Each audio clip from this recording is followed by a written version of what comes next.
Et salut tout le monde, c'est Petit Ninja. Aujourd'hui on se retrouve donc dans cette première vidéo donc de ma nouvelle chaîne qui s'appelle donc Monsieur Hobby Ninja, donc Hobby Ninja hein, pour faire plus court. Donc qui sera entièrement dédié donc au Gunpla, donc les maquettes plastiques de Gundam entre autres, mais à d'autres kits hein, bien entendu, produits dérivés des mangas hein, parce que j'adore les mangas et les maquettes, enfin les kits plastiques correspondant à ces univers, entre autres les mechas, hein, puisque les Gundam sont des mechas.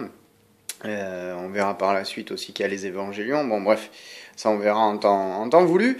Donc moi j'adore la maquette depuis que je suis tout petit. J'ai toujours fait des maquettes. Bon à l'époque c'était les avions, hein, ou les avions de chasse, ou les avions traditionnels, ou les motos, ou les voitures, enfin les véhicules, les trucs comme ça. Enfin parce que j'adore les motos aussi. C'est ma plus grande passion même. Donc du coup je faisais des kits en plastique moto, voilà. Et donc aujourd'hui, pour cette première vidéo, donc vous voyez qu'il y a deux boîtes au fond là de Gundam et devant il y a tout un bordel, voilà, faut le dire, hein. Non, c'est bien rangé pour une fois. Donc tout ça c'est l'outillage nécessaire. Donc en gros, aujourd'hui, nous allons aborder, donc pour introduire cette nouvelle chaîne, le matériel de base que tout bon maquettiste se doit d'avoir. Bon, il y a des trucs qui sont pas forcément nécessaires au tout début, et après ça dépend aussi de vos attentes et les envies que vous avez. Mais moi je vais vous suggérer ce qui est pour moi la base d'une bonne réalisation. Et que j'ai moi-même utilisé, donc sachant que je me suis quand même pas mal basé sur des sites internet, je me suis inscrit sur un forum Gundam France hein, pour avoir pas mal de renseignements. Et si ma mémoire ne me trompe pas, sur un site internet qui s'appelle Hobby Forever, donc je vous mettrai tout ça dans la description, éventuellement peut-être en annotation, vous verrez bien. Et je vous suggère vraiment d'y aller, quoi, de vous en aider, de vous en inspirer et d'aller chercher les renseignements, ce qui va vous aider vraiment à vous orienter ou tout simplement à réaliser votre maquette. En tout cas, le site Hobby Forever est très complet. Enfin, il me semble que c'est Hobby Forever, je veux pas dire de bêtises. Bon, vous verrez bien hein, si je le modifie, s'il y a une annotation qui dit non, c'est pas ça, c'est autre chose. Bon, c'est ce site-là. Bref, voilà, moi je m'en suis pas mal inspiré. J'y suis allé voir les techniques un peu décrites dedans. Bref, moi ça m'a relativement bien aidé. Donc maintenant, on va se concentrer donc sur le matériel de base. On va se rapprocher ensemble, bien entendu. Donc là, on va commencer par la base, donc qui est le support bleu et gris que vous voyez ici, donc ceci, qui va être votre surface de travail. En fait, c'est un support plastique un peu rigide, mais qui va être aussi flexible, vous voyez, qui va vous permettre donc de couper vos pièces et autres, hein, enfin faire toutes vos manips sans abîmer votre table, votre bureau ou la surface qui va vous permettre de travailler. Donc moi là ici c'est ma table pour manger, vous voyez, avec ma super toile cirée, hein, vous voyez, c'est magnifique. Bon bref, on s'en fout. Et du coup oui, donc moi j'ai au début, alors si vous en avez pas, vous pouvez pas en acheter, ce qui est compréhensible, hein, vu que les temps sont durs, hein, il faut le dire. Vous faites comme moi au début, avant que je m'achète donc cette planche de découpe là. Moi j'utilisais un carton. Donc vous utilisez un carton un peu épais qui fait à peu près cette taille, ou un peu plus grand, ou un peu plus petit, comme vous voulez, mais il faut quand même que ça soit assez grand. Moi je sais que ça c'est idéal comme taille. Bon, même un peu plus grand, vous êtes à l'aise. Bon, ça c'est vous qui voyez. Ça dépend de votre façon de travailler. Ça, je vais pas vous dire quoi prendre ou ça. C'est vraiment à vous de choisir sur lequel vous serez le plus à l'aise. Donc moi j'utilisais un bout de carton. Il faut qu'il soit un peu épais, pas trop abîmé, de façon à ce que quand vous coupez, ça va pas trancher le carton puis la table qui est en dessous, hein, bien entendu. Donc moi je fais ça. Bon après c'est vrai que le carton va durer moins longtemps, mais bon c'est une solution alternative si vous n'avez pas d'argent pour vous payer ça ou si vous voulez pas vous en acheter. Moi personnellement je me suis procuré ceci à Cultura, hein, un magasin culturel quoi, espace culturel voilà. Je crois que j'ai dû l'acheter une dizaine, voire une dizaine d'euros, ouais, par là, je crois, hein, si je me souviens bien. Enfin, c'est pratique, hein, une fois que vous l'avez, ça vous dure un moment, hein. En plus, vous voyez qu'il y a des petits repères dessus, hein, c'est gradué, vous voyez que, bon, je vais pousser ça, vous voyez que là, je m'en suis déjà servi, hein, c'est du masking tape, on verra ce que c'est après, vous voyez qu'il y a des diagonales, ça, on voit A6, A5, il doit y avoir le A4, hop, pardon, A4 ici, vous voyez, bon, ça c'est des repères, c'est après, je sais pas si c'est vraiment utile pour le maquettisme, ça peut servir, donc moi j'ai pris. Donc ensuite, deuxième chose qu'il va vous falloir impérativement, voilà, on verra ça après, donc vraiment indispensable, la pince coupante à plastique, donc la pince plastique, spéciale plastique, vous voyez, donc c'est une petite pince coupante, voilà, petit focus, non, oui, non.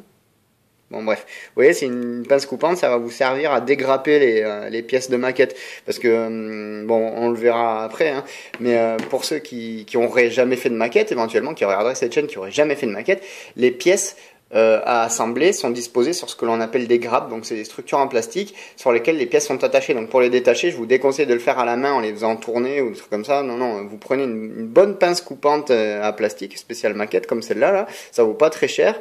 Et vous allez couper la pièce sur sa grappe. Donc ce qu'il faut savoir, c'est que les pièces sont tenues par des ergots.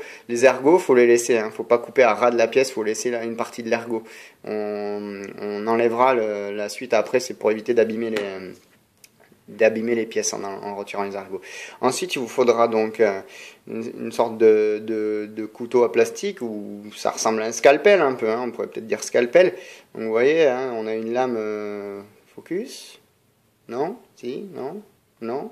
Bon, bref, vous voyez, il y a une lame qui est assez fine, très pointue, et donc ça, c'est super efficace, ça aide bien à couper le plastique et le masking tape quand vous avez besoin de faire vos découpes. Bon, moi, je vous suggère d'en avoir, hein, c'est indispensable. Hein. Après, c'est vous qui choisissez, hein, mais moi, je vous le conseille vivement, quoi, hein, je vous le suggère. Hein. Donc ça va être les deux outils principaux que vous allez utiliser. Attention aux doigts, ceci, ça coupe énormément, quoi. Vous tranchez les doigts sans problème, donc à manipuler avec précaution et toujours remettre le petit capuchon qui est venu avec. Moi je l'ai pas remis juste pour la vidéo, mais je le mets tout le temps. Ensuite, ce qui va pas mal vous servir, une pince quoi, type un peu comme une pince à épiler, hein, vous voyez, mais bon, spéciale. Vous voyez, elle est coudée, elle a deux petites pattes rallongées exprès, donc ça va être pratique pour les décals. Donc vous savez, les petits autocollants qu'on met sur les maquettes. Et ça c'est pratique quand ils sont vraiment tout petits pour l'application, c'est vraiment plus pratique. Pour attraper des petites pièces pour les mettre en place aussi, ou même pour le masking tape pour le mettre en place, c'est super pratique. Voilà. Ensuite ceci c'est tout bêtement, c'est une lime. Hein.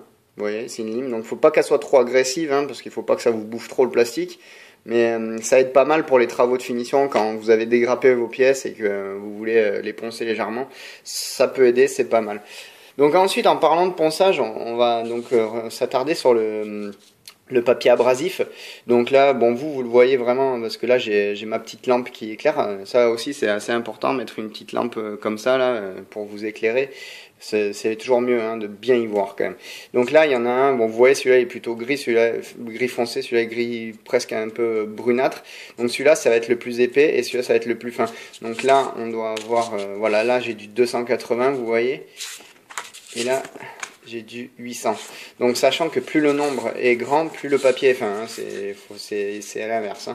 Voilà, donc avec ce papier abrasif à grains plutôt épais, vous allez enlever beaucoup plus de matière qu'avec celui-là, forcément. Donc ceci, ça sert essentiellement, par exemple, quand vous avez dégrappé votre pièce, il vous reste de l'ergot.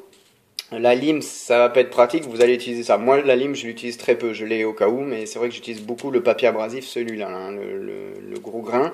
Donc ça va enlever les restes d'ergot. Ça peut, par exemple, si votre peinture est pas correcte, vous voulez la refaire ou qu'il y a des défauts, vous allez utiliser le gros grain, ça va enlever la peinture, vous allez retrouver la pièce d'origine sans peinture. Voilà. Et ensuite, justement, c'est là qu'intervient le papier plus fin. Le papier plus fin, lui, va servir à la finition de la pièce. C'est-à-dire qu'une fois que vous aurez poncé votre pièce avec celui-ci, là, le très abrasif, vous allez voir que votre pièce va être bien attaquée, elle va être rayée. Mais quand je dis rayée, c'est vraiment rayé, quoi. Donc, le problème, c'est que si vous mettez en peinture, même avec de l'après derrière, vous allez voir les sculptures, les rainures qui seront dues au ponçage. Donc, le papier plus fin va permettre, lui, en ponçant par-dessus le gros ponçage que vous avez fait en premier, va vous permettre d'affiner la pièce, enfin d'affiner, peut-être pas le terme exact, mais disons que ça va faire une petite finition, c'est-à-dire que votre pièce sera plus lisse, il y aura moins de rayures, vous en verrez toujours, mais elles seront plus fines, et du coup, quand vous allez passer à l'après et à la peinture, ça ne se verra quasiment plus, voire plus du tout, si vous avez très bien travaillé. Donc moi, je vous suggère d'utiliser ces deux-là.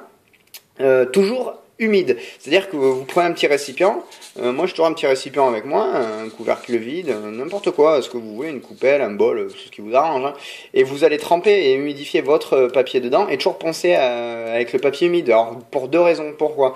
La première, c'est pour éviter d'inhaler les poussières de plastique qui vont se dégager, puisque vu qu'on retire de la matière, cette matière, faut bien qu'elle aille quelque part, et cette matière-là, ça va être de la poudre de plastique très très fine, c'est de la poussière. Si vous respirez ça, ça peut vous irriter les bronches. Enfin, moi je vous conseille pas, hein, ça peut être dangereux quand même. Et la deuxième, c'est que votre papier va durer plus longtemps. Donc justement, on est toujours dans cette optique de si vous n'avez pas trop les moyens, eh bien, vous pouvez préserver votre papier en l'humidifiant justement. Donc ça, c'est très important. Voilà. Donc ça, c'était pour le papier abrasif. Ensuite, ce qui va être lié au papier abrasif, donc ça va être le Tamiya Petit. Donc Tamiya, c'est une marque de modélisme hein, et de maquettisme pour ceux qui connaissent. Et le Petit, en fait, ce qu'on appelle le Petit, c'est une pâte c'est du mastic en fait. Ça vous sert à mastiquer vos pièces et à éliminer les jointures ou justement si vous avez des sculptures trop profondes dues au ponçage, ça va vous permettre de les combler. Alors je sais pas s'il va me faire le focus dessus. Allez. Non. Bon, vous voyez, il y a une petite pâte grise hein, qui dépasse là. Hein, voilà, c'est très pâteux. Et donc c'est toxique hein, aussi. Il faut manipuler avec précaution. Faut éviter de comment ça s'appelle, de l'inhaler, hein, de trop le respirer parce que c'est quand même assez toxique. Hein. C'est inflammable aussi, donc il faut faire gaffe. Vous voyez qu'il y a le petit pictogramme là avec la flamme, donc c'est à dire que c'est inflammable. Donc il faut faire attention. C'est des produits à manipuler avec précaution, ce genre de choses là. Donc c'est pas à remettre entre toutes les mains. Si par exemple vous êtes plus jeune que moi, que vous êtes un enfant ou un jeune adolescent, faites très attention. Demandez ou sinon à vos parents. Enfin, faut faire gaffe. Le petit, c'est un très bon produit, c'est super pratique, mais c'est toxique. Il faut faire gaffe. Il faut bien se laver les mains une fois qu'on l'a utilisé, mais sinon ça reste un très bon produit. Donc ce produit, comme je vous ai expliqué, va servir, c'est comme un ciment en fait, c'est une sorte de petit ciment. Donc une fois que vous avez relié deux pièces, mettons vous avez deux pièces qui vont venir ensemble comme ceci, clac, se serrer. Vous voyez, entre mes doigts, quand je les serre, il y a un petit trait noir, c'est la jointure, vous voyez, c'est pas lisse. Et la plupart des pièces, c'est ce qui se passe, on le verra tout à l'heure, hein, je vous le montrerai un peu mieux. Ça vous permet donc de remplir cet interstice qu'il y a entre les deux. Bon, il y aura un excédent, donc ce qu'il faudra faire, c'est le poncer au papier abrasif, comme tout à l'heure, donc le épais, puis ensuite le fin pour lisser. Et une fois que vous aurez fait ça, si vous avez bien fait votre boulot, que le mastic a été bien appliqué, qu'il a bien séché, que vous l'avez bien poncé, logiquement, la rainure a disparu, vous allez l'apprêter et le peindre, et ça ne se verra pas, ça sera totalement lisse derrière, et vous n'aurez pas l'impression que vous avez deux pièces reliées pour en former une. Vous aurez l'impression qu'il n'y en a qu'une. Voilà. Bon, après, je vous montrerai des cas concrets, hein, pour vous citer plutôt que vous citer des exemples. Après, je sais que sur le site que je vous ai cité tout à l'heure, Hobby Forever, il me semble, hein, si je me trompe toujours pas, vous en avez des exemples, hein, avec des photos et tout, hein, voilà. Bon, bref. Donc ça, c'était pour le petit. Vous avez la colle à maquette qui peut servir aussi. Donc souvent, les kits Gundam, on va vous dire, ouais, c'est des kits qui sont sans peinture, sans colle. C'est vrai, c'est des kits que vous pouvez monter, ce qu'on appelle no paint, donc c'est-à-dire qu'ils ne sont pas peints, et sans peinture logique, sans colle je veux dire, hein, pardon.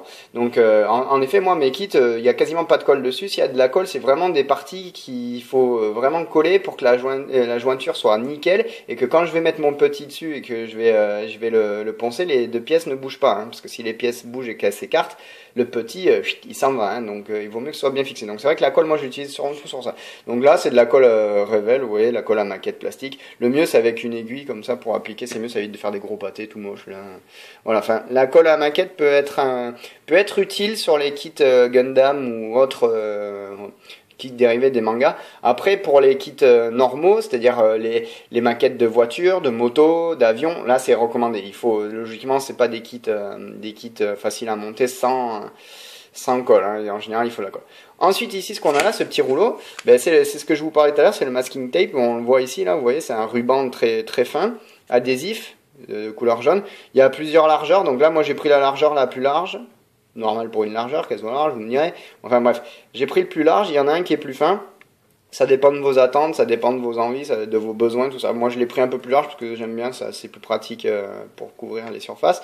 Donc le masking tape, mais vous voyez, voilà, là c'est celui le plus large. Bon, voilà, il est tombé. Et ça, c'est le plus fin. Vous voyez quand même, il est. J'essaie de vous le mettre à peu près à côté. Vous voyez qu'il est quand même presque moitié plus fin, celui que j'utilisais avant. Voilà, donc vous voyez, ça se présente comme ça une fois décollé. Hein. Je vais essayer de vous en enlever un petit morceau. Hop, vous voyez, c'est un petit ruban adhésif. Hein, voilà. Hein. Vous voyez, c'est très fin. Donc ça, en fait, ben, par exemple, mettons que ça, c'est ma pièce à peindre. Vous voyez, ce rectangle, non, c'est un carré, ça, oui, ce carré qui est là. Et c'est ma pièce peinte, donc je l'ai peinte en bleu, vous voyez, et je veux juste garder une bande bleue et repeindre ma pièce en rouge. Je mets mon masking tape, je l'applique bien, je peins en rouge, j'attends que ça sèche bien, et j'attends vraiment bien que ce soit sec, sinon ça va être sale. Une fois que c'est bien sec, je retire, et à l'emplacement de mon masking tape, il y aura une bande bleue, du coup. Voilà, c'est pour, en gros, ça sert à ça, le masking tape. Voilà, ça peut vous permettre aussi de maintenir des pièces avant de les fixer, mais ça, c'est surtout sur les kits où on a besoin de colle. Voilà. Ensuite, donc, on va passer à la peinture, du coup, puisque c'est l'ordre logique. Donc, moi, ce que j'utilise en général, ce sont, voilà, ceci, des pics en bois, vous voyez, ces petites baguettes pointues au bout, hein. Vous voyez que ça a déjà été utilisé. Donc, l'idéal, c'est d'utiliser des mini pinces crocodiles, de les fixer au bout, là, et comme c'est une pince, vous allez pouvoir attraper la pièce par un endroit où il n'y a pas forcément besoin de la peindre, et ça vous permettra de la peindre facilement sans vous crader les doigts ou sans devoir repasser sur la pièce à un endroit puisque vous l'aurez attrapé à ça. C'est vrai que c'est pas pratique. Donc moi j'utilise ça. En général j'utilise donc de la pâte à fixe. Hein. Ouais. Voilà, je prends de la pâte à fixe, je décolle un petit morceau de pâte à fixe, je le colle à l'intérieur de la pièce là où ça se voit pas. Et je le fixe donc sur un bâtonnet comme ça. Et après, ben, je le tiens assez loin comme ça je peux le peindre facilement en le faisant tourner. C'est pratique. Donc après, soit vous le plantez dans un polystyrène ou un carton, soit vous faites comme moi, vous pouvez feinter. Je vais vous montrer. Vous pouvez feinter et si vous avez des pinces à linge, vous faites comme ça. Vous voyez, hop. Vous voyez que là, il y a la pièce en haut qui est en train de sécher. Bon, là, elle est sèche, mais bon, voilà. Vous voyez que moi, je fais un croisillon, un petit triangle comme ça avec deux pinces à linge. Ça, c'est un petit truc que je peux vous filer si vous n'avez pas forcément de polystyrène sur la main. Le mieux, c'est quand même d'avoir du polystyrène ou un carton et le planter dedans, c'est plus stable. Hein. Voilà. Et vous voyez là, par exemple, ma pièce, je l'ai fixée. Vous voyez, alors, je sais pas si on va bien voir.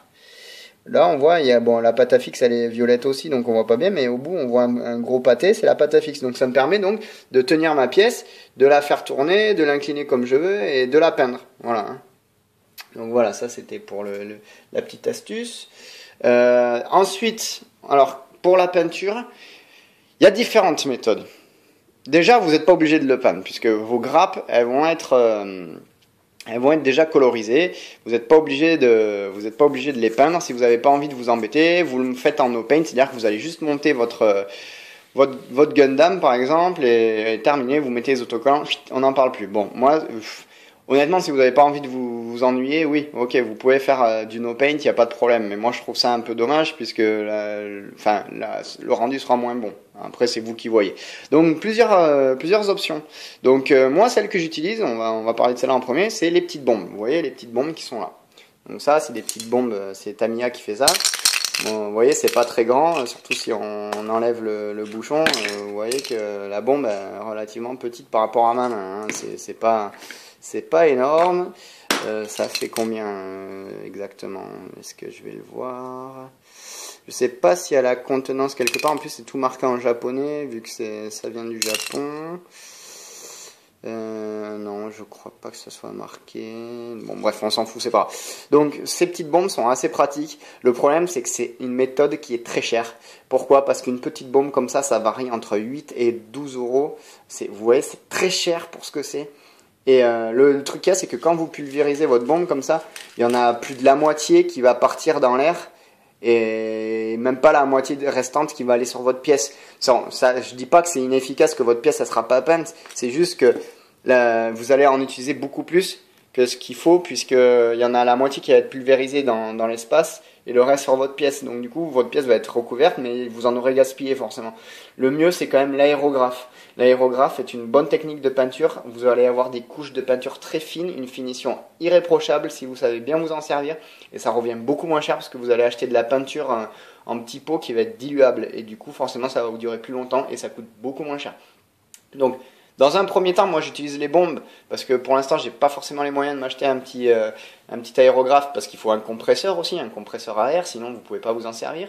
Et c'est vrai que c'est pas très donné, c'est quand même de l'ordre d'une centaine d'euros le compresseur, voire plus. Après ça dépend ce qu'il vous faut. Et bon après les aérographes vous en avez de tous les prix, hein. Ça part d'une trentaine d'euros jusqu'à plus de 200 euros. Mais bon après ça dépend de votre utilité, il n'est pas forcément nécessaire d'acheter le plus cher. Voilà, donc moi pour l'instant j'utilise les bombes, même si c'est un peu cher, ça reste quand même mieux que la dernière méthode dont je vais vous parler ensuite, qui sont tout simplement des marqueurs de peinture, hein, qu'on va voir après, qui sont quand même beaucoup, au niveau finition, beaucoup moins appréciables, hein. Voilà. Donc moi, je vais vous parler donc là des bombes. Les bombes, alors, vous voyez qu'il y en a différentes. Donc on va commencer par le début, c'est-à-dire le Surface Primer. Donc le Surface, bon je le dis en français, hein, mais bon je pense que ça se dit Surface Primer, sûrement. C'est de l'après en fait. C'est de l'après pour peinture. Donc c'est pas après comme avant, après. Non, non. C'est après comme apprêter, pour préparer, pour apprêter la peinture à être déposée. Donc en gros, une fois que vous aurez dégrappé vos pièces, que vous les aurez poncées, que vous aurez retiré les ergots, ou éventuellement que vous aurez mis du petit pour effacer les jointures, tout ça, votre pièce, une fois qu'elle sera bien lisse, tout ça, par exemple, le petit, ça a cette couleur une fois appliqué, c'est gris clair comme ça. Si votre pièce elle est blanche, vous allez voir un trait gris clair. Si vous repeignez par-dessus, il y a peut-être pas forcément beaucoup de chances que vous le voyez, mais ça peut se voir. Donc le mieux, c'est quand même d'apprêter. Donc c'est-à-dire, on va utiliser cette peinture-là, qui va apprêter votre pièce. Donc il y a 3 couleurs disponibles. Il y a blanc, il y a gris clair comme ça, et il y a gris foncé. Alors pourquoi? Parce que sur une couleur claire, comme le bleu ou le jaune qui sont là, ou même le blanc, on va utiliser du blanc. Parce que si on utilise du gris foncé, je vous garantis que votre blanc, il va sortir gris, il va pas sortir blanc, ce qui est logique, puisque c'est de l'après. Votre bleu, au lieu de sortir bleu comme ça, bleu clair ou orange comme ça clair, ça va ressortir beaucoup plus foncé.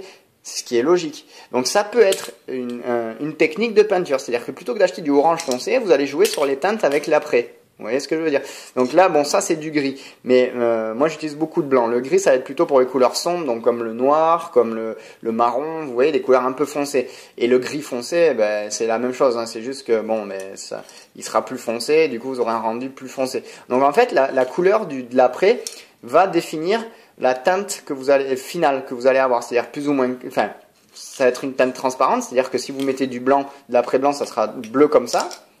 Si vous mettez du comme ça, le bleu va être un peu plus foncé. Si vous mettez du gris foncé, forcément le bleu il va être très sombre, il va être nuit, hein. Voilà, donc l'après ça prépare la pièce à la peinture. Ça vous permet également de voir les défauts que vous auriez zappés au ponçage, voilà, ou quand vous utilisez le petit, des fois il peut rester des petits défauts, vous les voyez pas, et ça vous permet de le voir. Donc vous reponcez un coup, vous remettez du petit et vous remettez de l'après jusqu'à ce que ça soit parfait.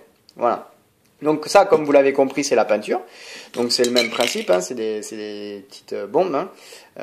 Il y a différentes tailles, hein, de bombes, hein. Moi je prends celle-là parce que au magasin de modélisme où je vais, c'est celle-là qui vendent. Puis bon, vous avez différentes références, vous voyez, vous avez des numéros et avec la brillante blue par exemple. Donc ça après c'est vous qui voyez les couleurs qu'il vous faut. Là je vous en ai mis que 2, mais j'en ai d'autres, mais je n'allais pas vous mettre toutes mes couleurs, ça sert à rien, je vous en ai mis juste 2. Et une fois que vous avez mis en peinture, vous faites votre panel lines. Donc ça, le panel line, c'est les lignes de structure. C'est des petites rainures qui sont sculptées dans les figurines et dans lesquelles il va falloir mettre de l'encre noire de préférence pour rajouter du détail. Après, l'encre, c'est vous qui choisissez la couleur. Vous pouvez mettre une autre couleur, c'est à vous de voir. Donc pour ça, il y aura 3 techniques. Une technique avec des marqueurs et 2 techniques au pinceau qu'on verra après. Donc vous faites votre panel lines, vous déposez vos autocollants, vos décals. Une fois que c'est fait, ce qui va se passer, c'est qu'il va falloir protéger tout ça. Parce que si vous laissez la figurine ou la maquette telle qu'elle, votre peinture, elle est à vif, entre guillemets, et vos autocollants aussi sont à vif. Donc qu'est-ce qui va se passer? C'est que dès que vous allez solliciter votre maquette pour la changer de position, pour la nettoyer, pour enlever la poussière, dès que vous allez solliciter la maquette, la peinture ou les décals, ça va travailler. Vous risquez d'en décoller de la peinture, ou des décals, mais de la peinture qui se décolle vraiment, ou qui va se craqueler, ou qui va se rayer. Donc pour protéger ça, qu'est-ce qu'on fait? On met du vernis, on va vernir. Donc c'est la dernière bombe que vous voyez là, vous voyez que le capuchon est transparent. Donc le vernis, toujours le même principe. Le vernis, donc c'est la protection de votre maquette. C'est-à-dire que votre maquette, une fois qu'elle est vernie, la peinture et les décals seront sous une couche protectrice qui va faire que ça ne se rayera pas aussi facilement et que les autocollants vont être protégés. Bon, les autocollants, je parle surtout des décals, les décals humides, entre autres, qui sont très fins et qui, une fois vernis, ne bougeront plus. Donc vous pourrez manipuler votre maquette sans souci, sans avoir peur de décoller quelque chose ou d'abîmer la peinture. Voilà. Donc le vernis, il y en a de 3 sortes. Donc là, celui-là, c'est du semi-gloss clear. Donc le semi-gloss clear, il est situé entre le mat et le brillant. Donc le mat, c'est-à-dire que vous allez avoir un rendu non brillant. Donc voilà, c'est ce qu'on appelle mat, ça ne brillera pas. Vous aurez après donc le brillant qui va être vraiment brillant, donc comme là, comme on voit, ça c'est brillant, on se voit un peu à travers. Et donc le semi-gloss clear, ce qu'on appelle, c'est du satiné, tout simplement. Le satiné, c'est le vernis qui est entre le brillant et le mat, c'est-à-dire que c'est pas mat, mais c'est pas brillant, c'est les deux en fait, c'est un peu les deux. On va le voir après, on va voir un mat et un satiné après en exemple, je vous montrerai la différence. Voilà. Donc ça, c'était la technique des bombes. L'aérographe, c'est le même principe, sauf qu'au lieu que vous ayez une bombe, vous avez un aérographe. Voilà. Ensuite, donc, on a la technique des marqueurs. Donc, les marqueurs, vous voyez qu'il y en a plusieurs, là. Donc, les marqueurs peinture, ça va être ceux-là. Voilà, on les secoue. C'est comme les Posca. Alors, si vous connaissez les marqueurs Posca, les marqueurs peinture Posca, c'est la même chose, sauf qu'eux, ils les appellent Gundam marqueurs, et que c'est fait exprès pour les plastiques utilisés pour les Gundam. Voilà, donc vous débouchez et vous tartinez... comme un feutre, vos pièces à la peinture. Bon, moi perso, je trouve ça un peu crade, mais après c'est vous qui voyez, c'est chacun son choix. Vous faites comme vous voulez. Donc voilà, il y a ce type de marqueur là. Ensuite, il y a ceux-là, ceux qu'on voit là. Donc je vais m'approcher un peu. Vous voyez que ça s'appelle des Real Touch marqueurs. Donc c'est des marqueurs qui ont, pour le panel lines en fait, qui sont pratiques parce qu'ils ont 2 pointes. Bon là on voit pas, mais en fait il y a 2 bouchons, il y a 2 pointes. Donc là ici il y a une pointe très très fine qui va pouvoir passer dans les lignes de structure pour faire le panel lines. Donc c'est une des 3 techniques que je vous parlais tout à l'heure. Et l'autre pointe va être beaucoup plus épaisse comme un feutre aussi. Et par contre c'est une encre qui est très fluide. Donc en fait ça va vous permettre de faire les techniques de weathering, ce qu'on appelle, donc c'est-à-dire de vieillissement ou de salissure. Donc par exemple si vous prenez du gris comme ça et que vous tartinez, ben c'est comme s'il y avait de l'huile vous allez voir que la peinture est très fluide. Après vous la séchez un peu avec un coton-tige et ça va faire vraiment un effet de salissure comme si vous aviez de l'huile qui a coulé. Si vous prenez du marron, ça va faire comme si c'était de la boue, voilà. Donc le blanc là, c'est bien entendu, vous vous doutez que c'est pour effacer ou pour nettoyer, voilà. Donc moi je les ai pris pour faire du panel line et pourquoi pas du weathering plus tard, j'ai jamais essayé, on verra bien.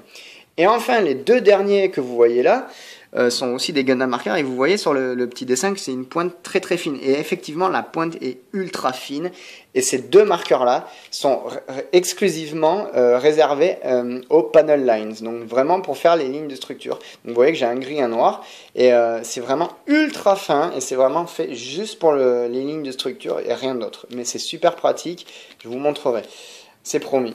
Ensuite sinon il y a la technique du pinceau. Donc vous allez voir que c'est pareil, c'est un pinceau qui est, je sais pas si on va bien voir, vous voyez que le pinceau il est vraiment tout petit par rapport à mon doigt, vous voyez c'est ultra fin. Donc là le but ça va être d'utiliser une peinture différente de la peinture utilisée. Donc là vous voyez que cette peinture là c'est une peinture particulière, alors je sais plus si c'est de l'acrylique ou autre chose, enfin bref c'est une peinture. Vous allez en utiliser une de nature différente parce qu'il faut la diluer. Vous allez diluer votre peinture de façon à ce qu'elle soit très liquide. Et en fait, ce que vous allez faire, c'est que vous allez tremper la pointe dedans. Et cette pointe, vous allez l'appuyer au niveau de la ligne de structure. Et en fait, ce qui va se passer, c'est que votre peinture ultra liquide, par capillarité, elle va glisser le long de la rainure en fait, de la structure et va la remplir.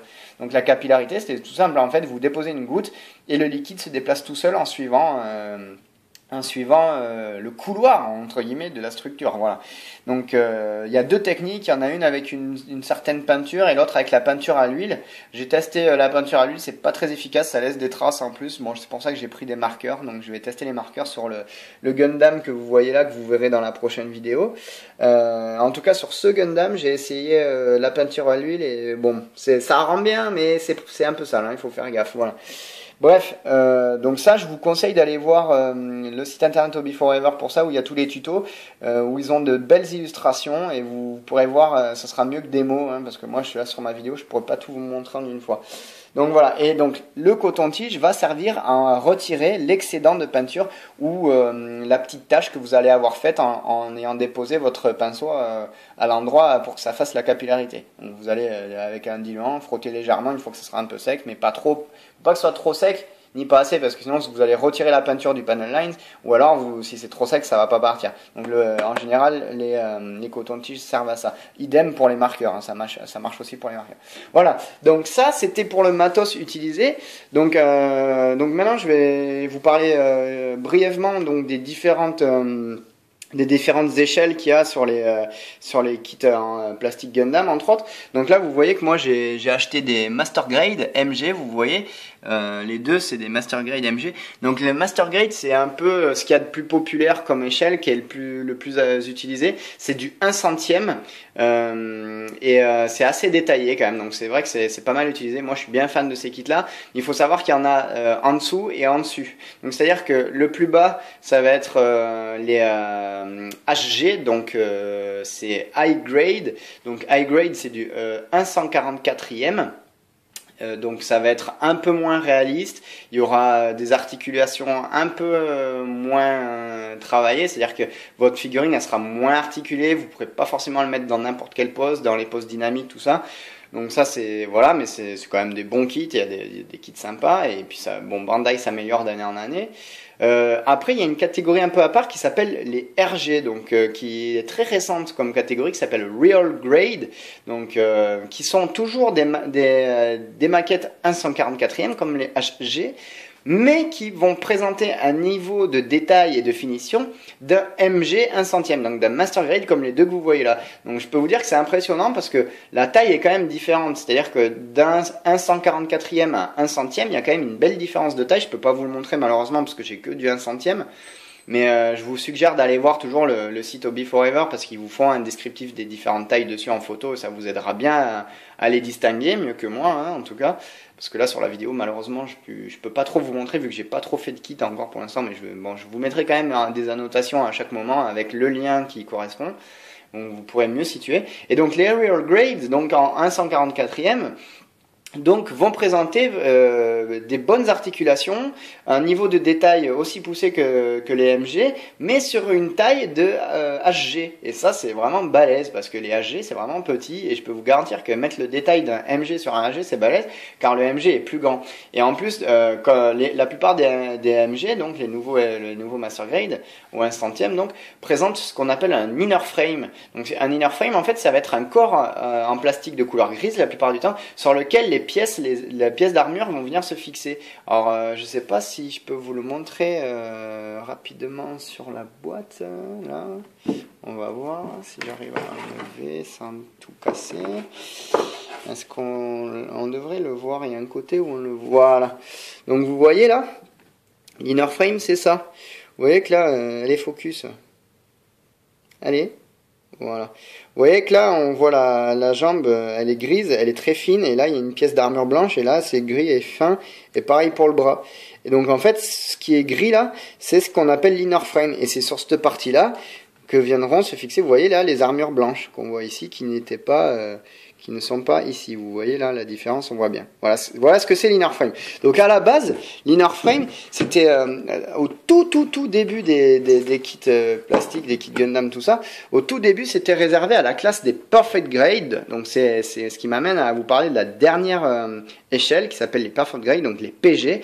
Là, c'est du 1/60e. Donc là, on est sur du balèze, je peux vous garantir c'est du balèze, c'est du bon Gundam qui fait facile 30 cm, voire peut-être un peu plus pour certains. C'est vraiment de la bonne maquette, très détaillée, très réaliste. Et donc l'inner frame vient de là, à la base c'était sur les Perfect Grade. Donc vous avez l'inner frame et après l'armure qui venait se fixer dessus. Ils l'ont démocratisé sur les MG et ça commence à arriver sur les RG, donc 1/144e, et je peux vous dire c'est balèze. Donc je vous suggère de vous renseigner vous-même, hein, parce que je peux pas vous le montrer malheureusement, sinon je l'aurais fait. Mais j'ai prévu d'en faire des des RG pardon, plus tard. Donc vous pourrez voir ça. Sinon, vous allez tout simplement dans ma subbox, sur les chaînes que j'ai dans ma subbox, entre autres pour citer que lui, parce que c'est mon préféré, mais il n'y a pas que lui. Il y a Vegeta 8259, si je me souviens bien, puisque c'est un Américain. Enfin, si vous voyez Vegeta avec des chiffres derrière, c'est lui. Il est vraiment balèze, c'est un très bon maquettiste, il est super doué, il est pro Gundam, et je peux vous garantir que ses réalisations vous feront pleurer tellement elles sont belles. Moi, je vous suggère d'aller le voir, j'ai beaucoup appris grâce à lui aussi, donc n'hésitez pas. Bon, il faut comprendre l'anglais quand même, mais bon, là c'est libre à vous. Hein. Mais je peux vous dire que lui, il a fait justement donc un review sur un RG et j'ai été bluffé. C'est vraiment impressionnant, c'est magnifique. Bon bref, je vous suggère d'aller voir dans ma subbox. Vous allez voir ces vidéos, ça vous aidera, et le site donc Hobby Forever. Donc ça c'était pour les échelles, donc du 1/144e avec les HG, les RG, du 1/100e avec les MG. Et du 1/60e avec les PG, donc les Perfect Grade qui sont vraiment magnifiques. Et on a ce qu'on appelle les non-scale aussi, donc c'est-à-dire que ça va être des figurines qui vont être aux mêmes échelles que HG, MG et PG, donc du 1/144, 1/100e, 1/60e, mais qui vont être non-scale, c'est-à-dire qu'en fait il y aura marqué 1/100e, mais il n'y aura pas marqué Master Grade par exemple, parce qu'en fait ça va être du 1/100e, mais pas aussi bien détaillé que du MG. Ça peut exister, ça peut arriver pour certains sites, donc certains kits, pardon. Donc vous allez avoir en fait, c'est comme si vous aviez un HG, donc un 1/144e, mais qui fait la taille d'un 1/100e. Voilà, en gros vous aurez le détail d'un HG, mais à la taille d'un MG. Voilà. Donc là je vais vous montrer différentes figurines que j'ai faites, différentes maquettes. Donc hop, je vais faire un peu de place, histoire que ça vous gâche pas trop, voilà. Donc là c'est un vieux kit à moi que j'ai réalisé, j'avais 15-16 ans, ouais, donc vous voyez, il est no paint, ce qu'on appelle, c'est-à-dire qu'il a été monté tel quel, sans peinture, donc vous voyez, il n'y a aucune peinture, ça c'est un autocollant. Bon, ce que vous voyez à gauche sur la tête, c'est un essai de panel lines avec les marqueurs, justement. Donc vous voyez que là, les lignes de structure, on les voit, hein, on les voit légèrement, allez, focus, allez, je suis peut-être trop près. Enfin, on les voit, ouais, là on les voit. Vous voyez qu'il y a plein de petites lignes, il y a plein de petits traits un peu partout. Là aussi, vous voyez les petits traits. C'est ça les panel lines, hein, que je vous parlais tout à l'heure, les lignes de structure. Hein. Donc, vous voyez là, c'est du no paint. Donc, il y a des autocollants tout moches, par exemple comme celui-là, là, le blanc. Mais bon, voilà, à l'époque, enfin voilà, j'étais pas spécialisé là-dedans, donc c'est vrai que je m'étais pas attardé. Je l'ai monté no paint et voilà. Donc, si vous faites un no paint, ça ressemblera à ça. Vous voyez que bon, il a un peu de poussière. Hein. Vous voyez qu'il est pas peint et voilà. Et donc là, ce que je voulais vous montrer aussi, c'est s'il fait le focus. Voilà. Vous voyez ici, il y a une jointure là. On la voit bien là, la jointure. Vous voyez qui fait tout le long. Hein. Alors cette jointure, ce n'est pas un panel lines, attention. Hein. C'est juste que la jambe qui est là, c'est deux pièces, une à droite, une à gauche, qui sont venues s'assembler toutes les deux de chaque côté et qui font une jointure. Et justement, le petit, c'est ça que je vous expliquais, s'il me refait un focus, ça serait pas mal. Voilà. Le petit, vous allez l'appliquer là-dessus, bien appuyé pour que ça rentre bien dans la rainure, laisser sécher au moins 24 heures, le poncer. Et une fois que ça sera poncé, ben, ça disparaîtra. En fait, vous aurez un trait gris à la place de ça, là. Et en fait, quand vous allez peindre, ça se verra plus. Et vous aurez donc une finition nickel, comme si vous aviez l'impression qu'il n'y avait qu'une pièce au lieu de deux enchevêtrées l'une sur l'autre. Voilà. Et donc là, vous voyez, j'ai fait s'il fait un focus, ce serait bien. Allez. Focus. Allez. Non, il veut pas? Trop près, peut-être? Bon. Eh bien... Tu me fais un focus, tu l'as fait tout à l'heure. Voilà, merci, il faut lui demander gentiment. Donc vous voyez là, il y a des traits noirs dans les lignes de structure. Bon, c'est pas forcément très propre, mais parce que j'ai essayé à la va-vite. J'avais pas de coton-tige sous la main, mais bon, je trouve déjà c'est pas mal pour un premier test. Donc vous voyez, c'est ça le panel lining. Donc là, j'en ai fait une partie au marqueur et je peux vous dire que c'est quand même beaucoup plus facile qu'au pinceau. Et vous voyez, ça rend quand même nettement mieux hein, si on regarde. Ici, il n'y a pas de panel line sur cette pièce blanche. Là, il y en a. Vous voyez, ça a quand même plus de gueule quand vous mettez du panel lines. Donc là, il y a du noir. Et de ce côté, il y a du gris. Alors, je ne sais pas si on va le voir parce qu'il y a beaucoup de lumière. On le voit un peu. Je vais peut-être tourner la figurine. Voilà, là, on voit... je vais faire de l'ombre un peu. Vous voyez, voilà, la différence. Hein, là, c'est gris. De l'autre côté, c'était noir.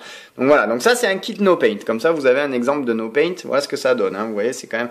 C'est pas forcément très joli. Après, le problème, c'est que souvent, les plastiques, ils vont avoir tendance à faire des petites auréoles ou des... Enfin, je sais pas comment vous expliquer ça, mais vous verrez que c'est pas comme des taches, mais vous allez voir que le plastique, en fait, il a des... C'est pas comme...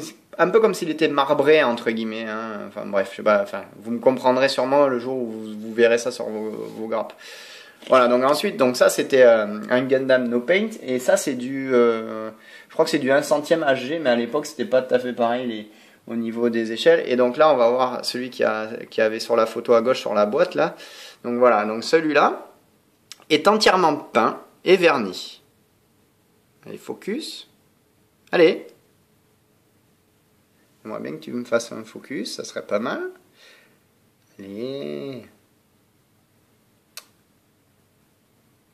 Voilà. Donc vous voyez, celui-là, là, il est entièrement peint. Et vous voyez, il y a tous les petits autocollants aussi dessus. Voilà. Donc ça, c'est un 1/100e Master Guide, du coup. Voilà. Donc vous voyez, c'est le Gundam 00 Riser. Donc le Riser. Donc c'est les petites ailes là. C'est un petit aéronef qui vient se fixer sur lui.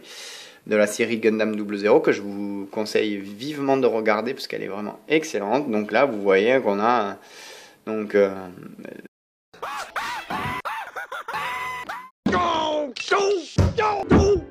Bon, on se retrouve, je suis désolé, je savais pas qu'il y avait une taille maximum d'enregistrement sur mon téléphone. Bon, c'est à prévoir, en même temps j'aurais dû y réfléchir, mais je pensais pas que je l'atteindrais.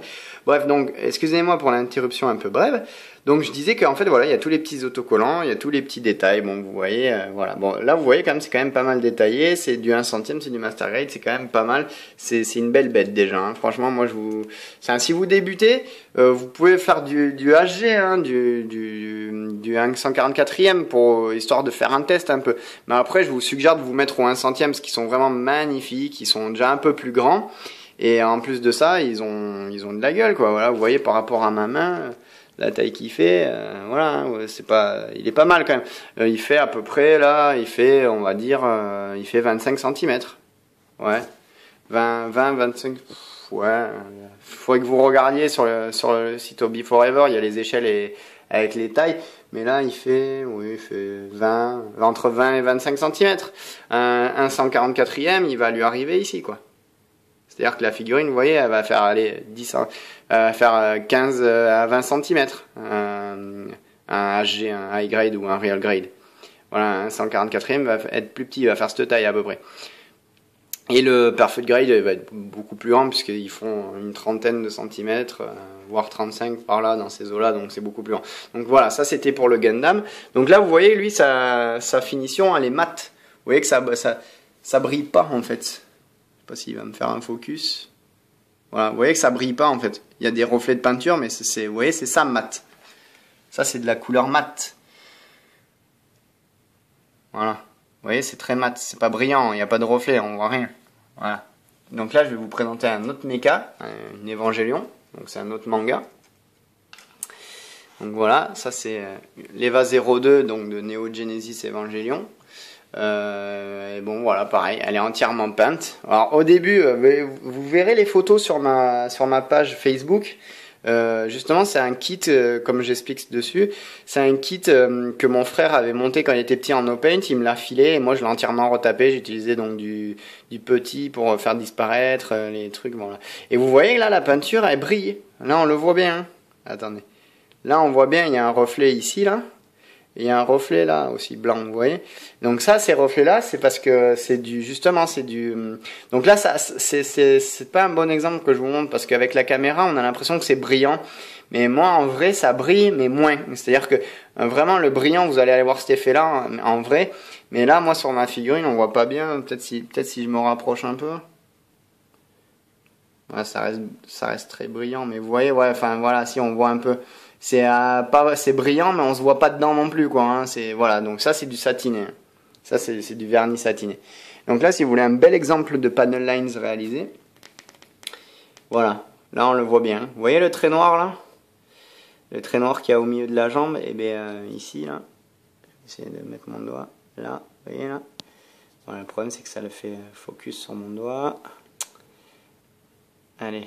Voilà, là on voit bien, bon, vous voyez cette ligne noire là, cette ligne de structure, c'est ça ce qu'on appelle le panel lines, voilà. Là vous avez un bon exemple.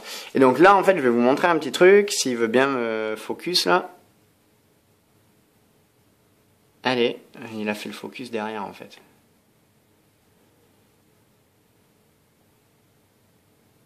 Ouais, bon, on va faire comme ça. Là vous voyez qu'ici il n'y a aucune séparation. Et pourtant là, cette jambe là, c'est une pièce de ce côté, une pièce de ce côté qui sont fixées ici avec une jointure au milieu. Et vous voyez, je sais pas s'il va me le faire le focus ou pas, ça serait bien quand même. Bon, enfin on voit pas bien, mais ici il n'y a plus la trace de la jointure. Merci le petit, c'est grâce au petit. Voilà. Est-ce qu'on va peut-être le voir ici? Voilà, parfait. Donc vous voyez, On le voit, on le distingue le petit un peu hein, dessous. Hein. Vous voyez, avec la peinture, ça fait une rainure de chaque côté. Donc là, vous voyez, au milieu, il n'y a plus le trait. Et là-haut non plus. Parce que j'ai utilisé du petit qui m'a permis donc de cacher, de gommer toutes ces imperfections. Donc voilà. Donc on va s'arrêter là parce que je pense que la vidéo, ça doit faire un moment qu'elle dure. Hein, parce que je suis avec vous, je parle. Mais bon, c'est vrai que ça dure. Donc j'espère que je vous aurai pas trop ennuyé. Que je vous aurais pas endormi, mais bon, il fallait passer par là, il fallait que je vous explique tout ça pour que vous compreniez et pour que vous ayez de quoi bien débuter. Donc j'espère vous en avoir appris, j'espère vous avoir donné 2-3 petites astuces.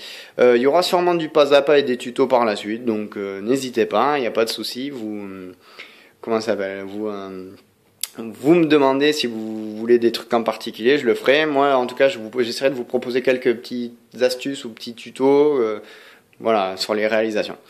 Voilà, et bien écoutez les petits amis, on se dit à bientôt. Bon courage et puis amusez-vous bien. Bye bye.